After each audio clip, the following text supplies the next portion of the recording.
नमस्कार दोस्तों, मैं विजय कुमार आपका स्वागत करता हूं आपके अपने YouTube channel true and details में। तो दोस्तों, ये हमारा सामान्य अध्ययन का प्रैक्टिस सेट 65 होगा, जिसमें हम 25 महत्वपूर्ण प्रश्न को करवाएंगे और 25 में से आप कितने प्रश्न कर पाते हो वो कमेंट बॉक्स में हमें जरूर बताएं दोस्तों। और अंत में हमने आपसे एक सवाल भी पूछा है, जिसका जवाब आपको कमेंट बॉक्स में देना होगा। और उससे पहले प्रैक्टिस सेट 64 में जो हमने आपसे प्रश्न पूछा था, यानी कि HW, उसका भी जवाब हम आपको बताएंगे।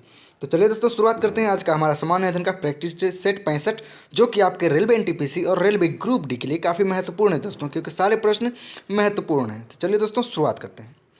हमारा पहला प्रश्न है, मानव शरीर में कौन ग्रंथि ऐसा है जिसका संबंध शरीर की उत्तेजना से है? एक अधिवृक्क ग्रंथि, दो अग्न्याशय ग्रंथि, तीन अवटु ग्रंथि, चार पीयूष ग्रंथि। तो इसका सही आंसर होगा दोस्तों ऑप्शन एक, अधिवृक्क ग्रंथि। चलिए दोस्तों, आगे की ओर बढ़ते हैं। निम्नलिखित में से कौन सा एक विटामिन एक ए का प्रचुरतम स्रोत है? निम्नलिखित में से कौन सा एक विटामिन ए का प्रचुरतम स्रोत है दोस्तों? एक अमरूद, दो पपीता, तीन आम, चार सेब। तो इसका सही आंसर होगा दोस्तों ऑप्शन तीन, आम। इसमें प्रचुर मात्रा में विटामिन ए पाया जाता है दोस्तों। तो चलिए अगले प्रश्न की ओर बढ़ते हैं। मानव तंत्र में निम्नलिखित में से कौन सा एक पाचक एंजाइम नहीं है? एक ट्राइलिन, दो ट्रिप्सिन, तीन पेप्सिन, चार गैस्ट्रिन।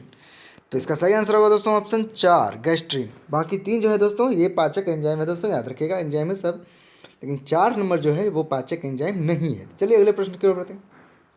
सूर्य का ताप मापा जाता है? एक पायरोमीटर तापमापी से, दो प्लेटिनम तापमापी से, तीन गैस तापमापी से, चार इनमें कोई नहीं। तो इसका सही आंसर होगा दोस्तों ऑप्शन एक, पायरोमीटर तापमापी से मापा जाता है सूर्य का ताप। तो चलिए अगले प्रश्न की ओर बढ़ते हैं। पानी के एक गिलास में एक बर्फ का टुकड़ा तैर रहा है। जब बर्फ पिघलती है तो पानी के स्तर पर क्या प्रभाव होगा? एक, बढ़ेगा, दो, कम होगा, तीन, उतना ही रहेगा, चार, इनमें कोई नहीं।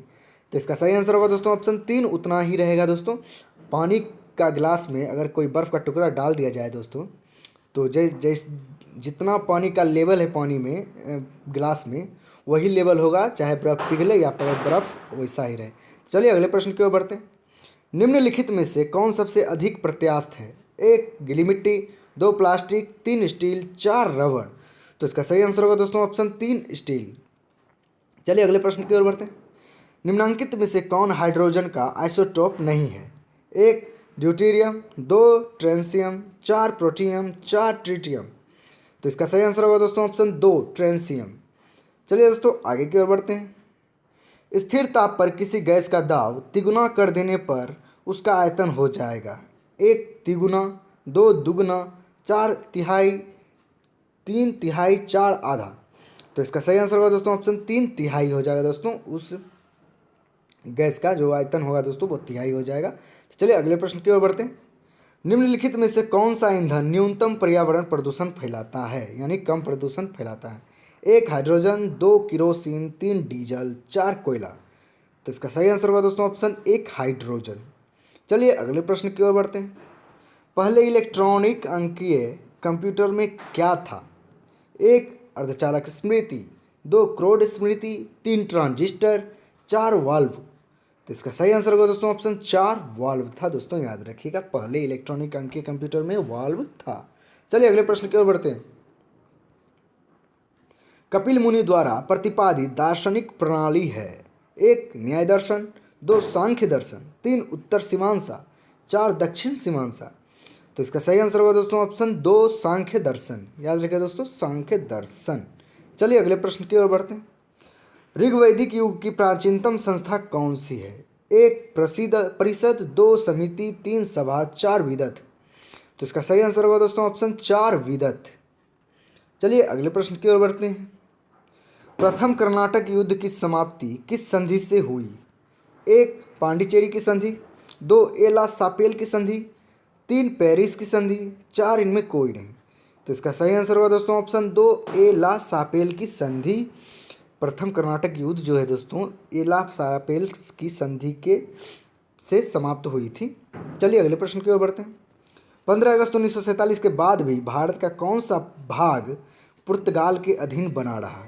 एक, गोवा, दो, केरल, तीन, सिक्किम, चार, पांडिचेरी।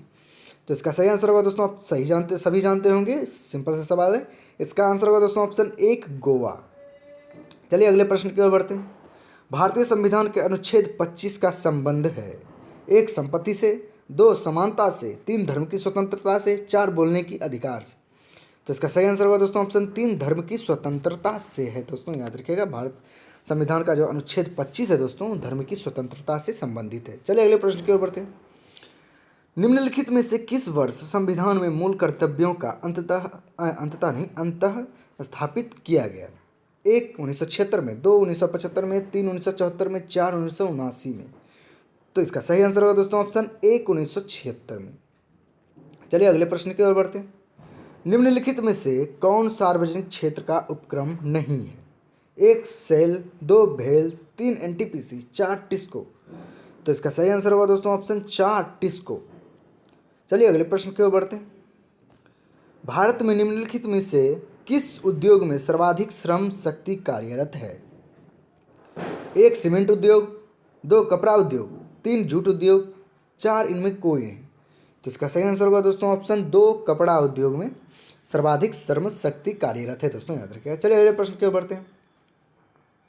उत्तर अमेरिका महाद्वीप की सबसे बड़ी झील है? 1 सुपीरियर झील, 2 ग्रेटा बैरियर झील, 3 ह्यूरन झील, 4 इनमें कोई नहीं। तो इसका सही आंसर होगा दोस्तों ऑप्शन 1 सुपीरियर झील। चलिए अगले प्रश्न की ओर बढ़ते हैं। काला सागर किस देश के दक्षिण में स्थित है? 1 अमेरिका, 2 जापान, 3 चीन, 4 रूस। तो इसका सही आंसर होगा दोस्तों ऑप्शन 4 रूस। चलिए अगले प्रश्न की ओर बढ़ते हैं। रेमन मैग्सेसे पुरस्कार कौन सी संस्था देती है? 1 यूनेस्को, 2 भारत सरकार, 3 फिलीपींस सरकार, 4 यूनाइटेड नेशन। तो इसका सही आंसर होगा दोस्तों ऑप्शन 3 फिलीपींस सरकार। चलिए अगले प्रश्न की ओर बढ़ते हैं। महात्मा गांधी ने अपनी आत्मकथा मूलतः किस भाषा में लिखी है? 1 गुजराती, 2 अंग्रेजी, 3 4 फारसी, 4 हिंदी। तो इसका सही आंसर होगा दोस्तों ऑप्शन 1 गुजराती भाषा में लिखी है। दोस्तों याद रखिएगा, महात्मा गांधी ने अपनी आत्मकथा गुजराती भाषा में लिखी थी। चलिए अगले प्रश्न की ओर बढ़ते हैं। लाइफ ऑफ पाई नामक पुस्तक के लेखक कौन है? 1 पीटर कैरी, 2 यान मार्टेल, 4 इयान के मैक्विन, 4 इनमें कोई नहीं। तो इसका सही आंसर होगा दोस्तों ऑप्शन 2 यान मार्टेल ने लिखी है। दोस्तों याद रखिएगा, लाइफ ऑफ पाई नामक पुस्तक के लेखक यही है यान मार्टेल। चलिए अगले प्रश्न की ओर बढ़ते हैं। नौसेना दिवस किस दिन मनाया जाता है? 1 4 नवंबर को, 2 4 दिसंबर को, 3 14 दिसंबर को, 4 28 दिसंबर को। तो इसका सही आंसर होगा दोस्तों ऑप्शन 2 4 दिसंबर को मनाया जाता है नौसेना दिवस। चलिए हम आखिरी प्रश्न की ओर बढ़ते हैं। हम आखिरी प्रश्न, ब्लैक पर्ल किस खेल से संबंधित है? 1 cricket, 2 kho kho, 3 football, 4 table tennis. तो इसका सही आंसर होगा दोस्तों ऑप्शन 3 फुटबॉल से संबंधित है। दोस्तों याद रखिएगा। तो चलिए जो प्रश्न आपको दिया था यानी HW उसका देख लेते हैं। प्रश्न क्या था? प्रश्न था दोस्तों, स्वतंत्रता से पूर्व कौन सा भारतीय क्षेत्र काला पानी के नाम से जाना जाता था? तो इसका सही आंसर होगा दोस्तों ऑप्शन 4 अंडमान निकोबार द्वीप समूह। बहुत ही प्रचलित था, काला पानी की सजा जिसे हो जाती थी वो धूप नहीं देख पाते थे, यानी उजाला उनको नसीब नहीं होती थी। चलिए आज का जो प्रश्न है वो देख लेते हैं। प्रश्न है दोस्तों, जो व्यक्ति सांसद ना हो क्या उसे मंत्री नियुक्त किया जा सकता है? 1 हाँ, 2 नहीं, 3 8 माह तक, 4 कभी नहीं। तो दोस्तों अगर इस सवाल का जवाब आपको पता है तो हमें कमेंट बॉक्स में ज़रूर बताएं दोस्तों। और 25 में से आप कितने प्रश्न कर पाए हो वो कमेंट बॉक्स में ज़रूर बताएं दोस्तों। अगर ये वीडियो पसंद आया होगा तो कृपया लाइक करिएगा, शेयर करिएगा और मेरे चैनल को सब्सक्राइब करके बेल आइकन को दबा दीजिएगा, ताकि इस प्रकार का वीडियो जितना भी मैं डालता हूँ उसका नोटिफिकेशन सबसे पहले आपको पहुँचे दोस्तों। चलिए दोस्तों आज तक के लिए इतना ही। बहुत बहुत धन्यवाद। जय हिंद, जय भारत।